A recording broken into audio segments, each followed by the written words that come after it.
الله الرحمن الرحيم. السلام عليكم ورحمه الله وبركاته. ازيكم عاملين ايه؟ وحشتوني جدا. ان شاء الله النهارده يعني هعمل معاكم وصفه كده شفتها عجبتني جدا. هو الشيف محمود اللي كان عاملها، فانا هجربها معاكم النهارده. هنجربها وان شاء الله تطلع حلوه. طبعا الشيف محمود عطيه معروف ان هو ممتاز ما شاء الله عليه.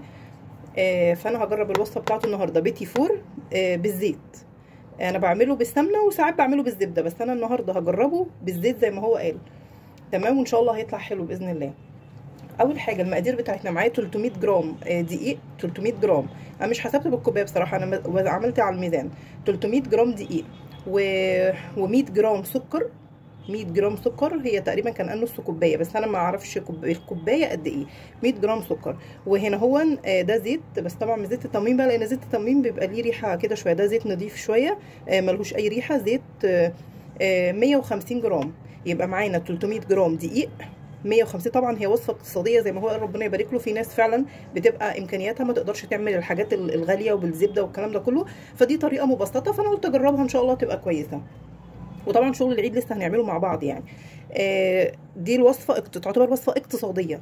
300 جرام دقيق، 100 جرام سكر، 150 جرام زيت، ومعايا بيضتين وسنه فانيليا. هناخد فانيليا عشان زفرة البيض، وهناخد معلقه صغيره.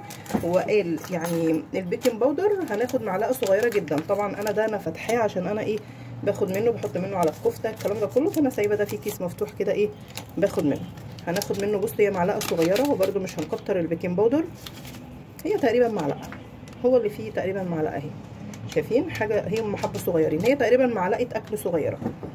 هنبدا نقول بسم الله. هنحط المواد السائله كلها مع بعض. انا هنحط الزيت الاول بسم الله، وهنحط السكر.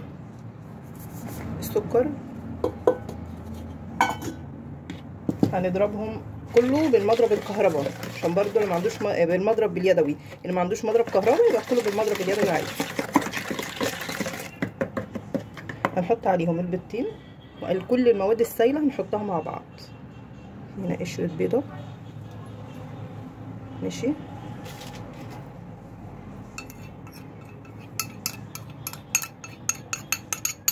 معلقه دي كنت عامله بس سكر البودره. تمام، وطبعا البيض اكيد فانيليا. هنحط حبه فانيليا كده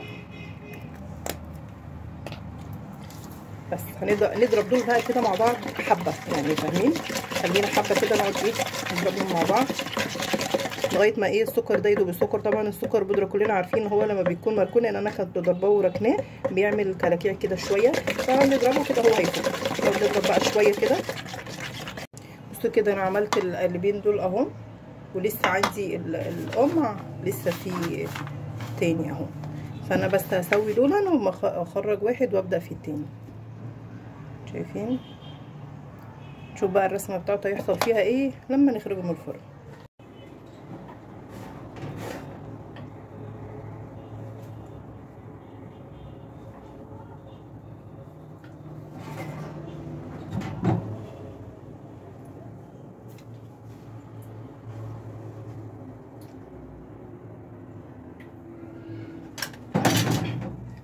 بصوا ده البيتي فور بقى اللي انا عملته معاكم.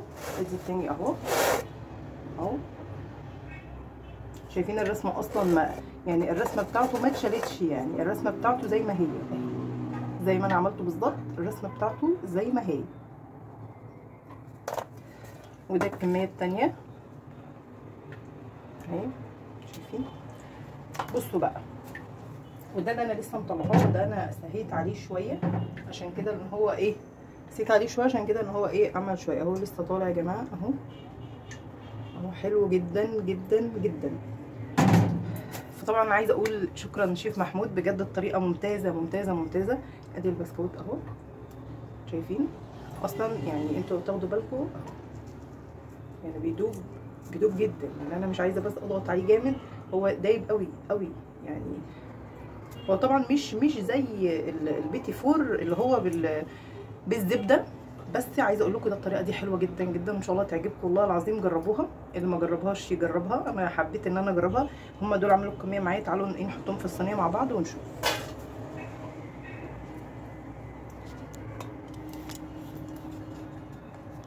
تمام، بس انزلكم شويه بصوا كده برصهم في الصينيه في القالب ده مع بعض. حتى الطويله بصوا شويه برده يا جماعه، والله العظيم حلو جدا جدا جدا، وفعلا طريقه اقتصاديه قوي قوي قوي للي هو ما عندوش امكانيات يجيب سمنه، يجيب زبده، الكلام ده كله.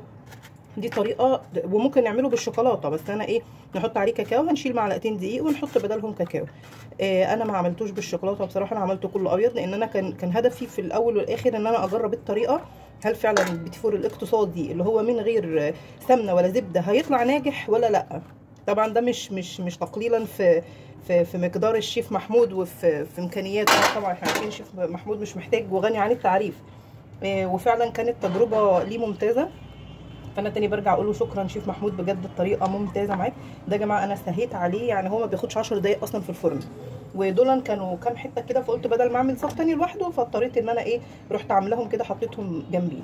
بس عايزه اقول لكم البسكوت البيتي فور تحفه تحفه تحفه، حتى اللي انا سهيت عليه اهو، بصوا اصلا طري ازاي، حلوه قوي.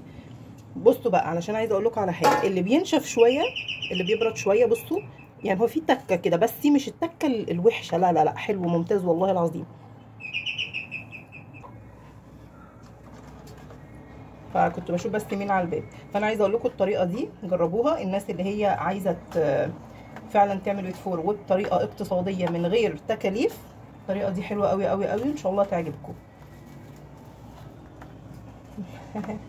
استنى يا حمزه ثواني يا حبيبي. واو شكلها. وعايزه اقول لكم ال 300 جرام دول زي ما قلنا 300 جرام دقيق، يعني ال 300 جرام ما شاء الله عملوا حبه حلوين، يعني مش حاسب عشان الصينيه دي سخنه، مش ال 300 جرام عملوا لي حبه قليلين، لا هو 300 جرام حاسب، قلت لك الحله الصينيه سخنه، عملوا لي حبه حلوه، يعني مش وحشين.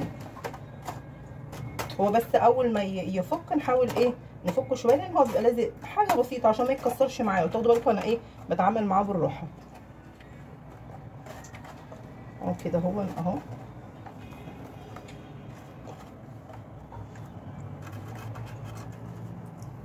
وطبعا البيت فور مش بيتحمر قوي كده، بس انا زي ما انا قلت لكم انا سهيت عليه شويه، تمام. وادي الايه، لكم بس الكميه بتاعتنا، ثانيه بس اعدل الكاميرا اهي. ودي الكميه اللي طلعت من ال 300 جرام، كميه حلوه مش وحشه اهو، وشكله ممتاز ممتاز ممتاز ممتاز، جربيه وان شاء الله مش هتندموا. يلا ان شاء الله يكون فيديو بسيط وعجبكم. السلام عليكم ورحمه الله وبركاته.